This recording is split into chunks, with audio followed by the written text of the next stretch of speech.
चलिए दोस्तों बात करते हैं एक और नई क्वेश्चन के बारे में।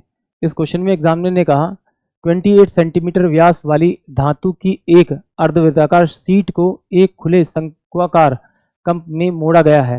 कप की गहराई लगभग क्या होगी, ये एग्जामिनर मुझसे पूछ रहा है। तो देखिए एग्जामिनर ने क्या दे रखा है, मुझे एक शीट दे रखी है, अर्धवृत्ताकार शीट दे रखी है। तो अर्धवृत्ताकार शीट की जो दे रखी है उसने आप ही व्यास दे रखा 28। तो 28 को आधा करूंगा तो ये मेरे पास कितना हो जाएगा, आपका 14 यानी 14 हो जाएगा। ये भी आपका 14 हो जाएगा और यहाँ से यहाँ तक देखूँ रेडियस तो ये भी मेरे पास में आपका 14 हो जाएगा।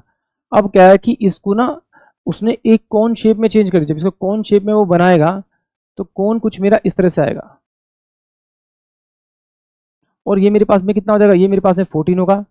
ये भी मेरे पास में रेडियस यानी 14 सेंटीमीटर हो जाएगी इसकी। ये 14 है तो ये 14 है तो ये भी मेरे पास 14 है तो 14 हो जाएगी आपकी। अब वो अगर मैं इसकी रेडियस देखूं तो इस 14 का अगर आप हाफ कर दोगे तो 7 आ जाएगा और नहीं देंगे तो फिर आप इसे ऐसे से निकाल सकते हैं। इसका जो सरकमफ्रांस होगा वो कितना होगा, आपका पूरे सर्कल का 2 पाई आर होता है, आधे सर्कल का कितना होता है पाई आर।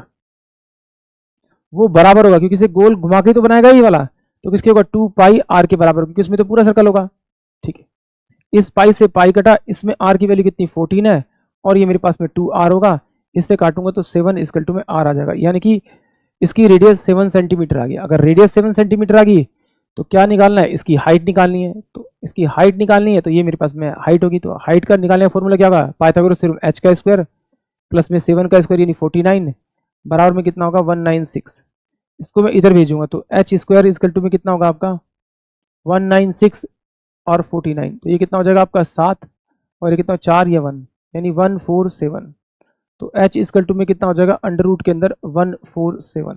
ये किसका होता है 12 12 144 यानी कि 12 से थोड़ा सा ऊपर आएगा। तो h इक्वल टू में कितना हो जाएगा आपका अप्रोक्स में 12 12 यानी कि ऑप्शन आपका बी होगा, क्योंकि 12 12 144 सिर्फ 2 ही बढ़ा रहा है, नहीं पॉइंट में कुछ 1 या 2 में जाएगा और 5 से बड़ा आएगा नहीं, तो इसका मतलब यही आएगा। और निकाल के देखना चाहते तो आप ऐसे देख सकते हैं, इसे इस तरह से देख सकते हैं कि भाई अगर लॉन्ग तरीके से देख रहे हैं 1 4 और 7 तो पेयर बनाइए तो 1 से 1 पे जाएगा ये आपका, तो 1 आएगा, 1 एक जोड़ेंगे तो 2 आ जाएगा, यहाँ से 47 उतरेगा तो ये 4 पे जाएगा, सॉरी आपका किस पे जाएगा आपका 2 पे जाएगा, 2 पे कितना हो जाएगा 44 हो जाएगा। तो ये बचेगा आपका कितना बचेगा आपका 5 बचेगा, तो 12 पॉइंट समथिंग कुछ आएगा। यानी कि ऑप्शन जो बी होगा वही इस क्वेश्चन के लिए करेक्ट होगा। आई होप आप सभी को क्वेश्चन समझ में आया होगा।